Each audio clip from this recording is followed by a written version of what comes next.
Mes chers amis, voilà, nous revoilà. On va continuer à la chot concernant cette période douloureuse de Ben Hametzarim, donc à partir de Rosh Chodesh Av. Donc vendredi c'est Rosh Chodesh Av. Cette année, on a déjà vu les histoires de couper les cheveux, du mariage, pas de faire des choses dangereuses, pas de construction, pas de jardinage. On devait aussi ne pas acquérir de nouvel habit, de confectionner par la couture de nouvel habit. Aujourd'hui, on va voir maintenant qu'en est-il un peu d'acheter des autres choses. Donc, le commerce, les autres choses. Alors, à l'époque, il y en a qui, pendant cette période, arrêtaient le commerce. Travaillez pas. De nos jours, le minhag n'est pas comme ça. De nos jours, le minhag, c'est que on continue le commerce comme d'habitude.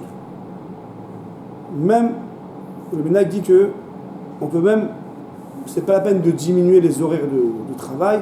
On continue son activité professionnelle comme d'habitude. Si c'est les vacances, c'est les vacances. Mais si quelqu'un y travaille, donc il fait du commerce, etc., il pourra continuer normalement cette semaine à commercer son activité professionnelle normalement. Ouais, les chachamim, ils préfèrent que l'homme soit occupé dans son travail plutôt que si quelqu'un ne travaille pas. Alors si quelqu'un ne travaille pas et puis il va aller étudier, c'est super. Il ne travaille pas et puis il va bosser au Beth Amikdash, c'est magnifique. Mais pas tout le monde est comme ça. Si quelqu'un il arrête ou même diminue son activité professionnelle, après il en arrive à l'ennui. Et les khamim, ils n'aiment pas du tout l'ennui. L'ennui, ça amène que des mauvaises choses, des disputes, surtout à la maison, à la femme, à l'enfant, à toutes les vacances. S'il a une activité professionnelle, qu'il la continue normalement, comme ça c'est le minhag de nos jours, comme ça nous disent les rabbinim, qu'on peut continuer normalement son activité professionnelle. Ça veut dire qu'il faut quand même avoir en tête qu'on est endeuillé sur le Beth Amikdash. C'est pas contradictoire. Il peut dans son travail avoir pensé un peu au Beth Amikdash pendant les tfilot, ouais, Boni Yerushalayim, Amachazir Shekhinat Tzion, etc. Dans cette tfilot, dans son Bechet Hamazot, Rachemna, Boni Yerushalayim, il faudra penser au Beth Amikdash, mais il peut continuer de manière générale son activité professionnelle. À part les gens qui commercent avec des choses de simcha. Ils vendent de l'argenterie, des choses pour la choupa, pour le mariage, des choses qui amènent un travail qui amène de la simcha. Ça, il faudra diminuer, voire arrêter. Bon, il faudra voir avec un rave, parce qu'il faut juste diminuer, arrêter, combien diminuer.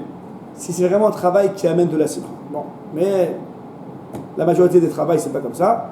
Et donc, on pourra continuer son travail normalement. Donc, qu'en est-il, pas en tant que commerçant, mais en tant qu'acheteur? Nous-mêmes, acheter des choses. Chaque achat, c'est du commerce. Ouais. Qu'en est-il du issour de Massa ou Matan? Et ça aussi, il faudra diminuer. Donc il faudra éviter cette période-là, à partir de Rosh Chodesh Av, d'acheter toutes choses en plus. Alors, je m'explique bien. Toutes les choses qui sont usuelles, normales, comme acheter des verres, des assiettes, des couteaux, un stylo, tout ce qui... Les habits, on a vu qu'on ne peut pas acheter les habits. Mais maintenant, ce qui n'est pas les habits, et ce qui est routinier, ce qui est usuel, on pourra acheter. Je ne parle pas des verres en cristal, et puis de la vaisselle en porcelaine, dernier cri. Je parle des choses normales qu'on a besoin. Donc ça, on pourra acheter. Mais des choses qui ne sont pas usuelles. Acheter une nouvelle bibliothèque, acheter une nouvelle armoire, un nouveau canapé, des nouvelles chaises, une nouvelle table, des tableaux.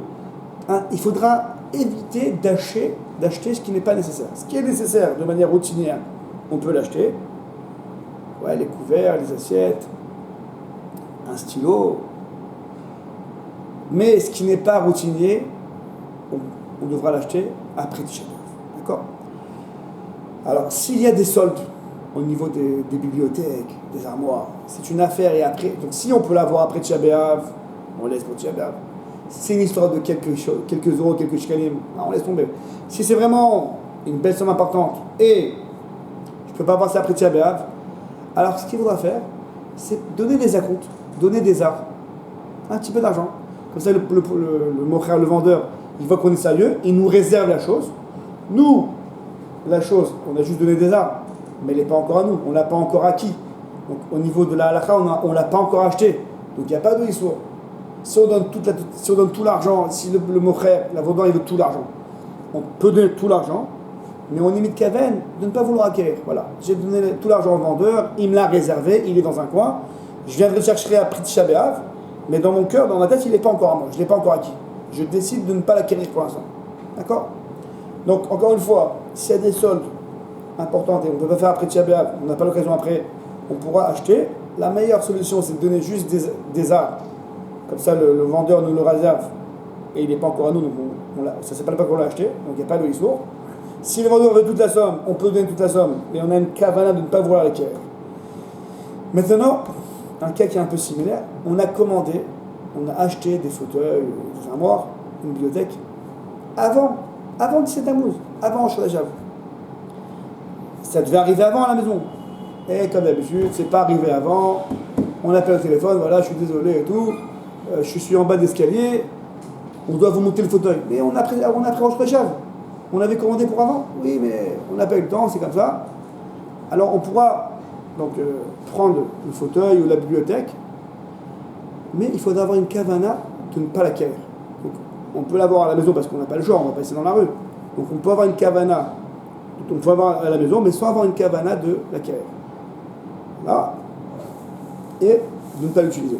Alors, si c'est quelque chose, par exemple, on a acheté des nouveaux lits, donc ils ont pris les anciens lits, ils nous amènent des nouveaux lits, donc on n'a pas où dormir. Donc là, évidemment, on pourra utiliser les lits et dormir dedans.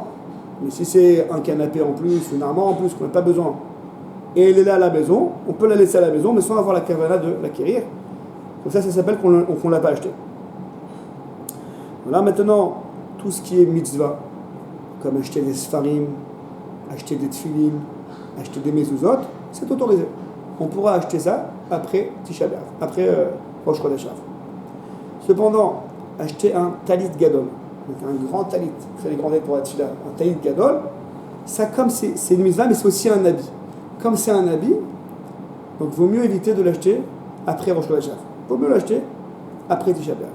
Cependant, un talit katan, un petit talit, c'est pas vraiment un habit, c'est plus une mitzvah, parce qu'il est petit, quoi, il est en dessous le corps. Donc on pourra acheter un talit katan. On pourra même faire les fils, vous savez, les fils, les titites qu'on rentre dans les talit katan, on pourra même les faire après Rosh Chodesh. D'accord? Donc on peut filer comme ça les fils et les rentrer dans le trou et faire les fils après Rosh Chodesh.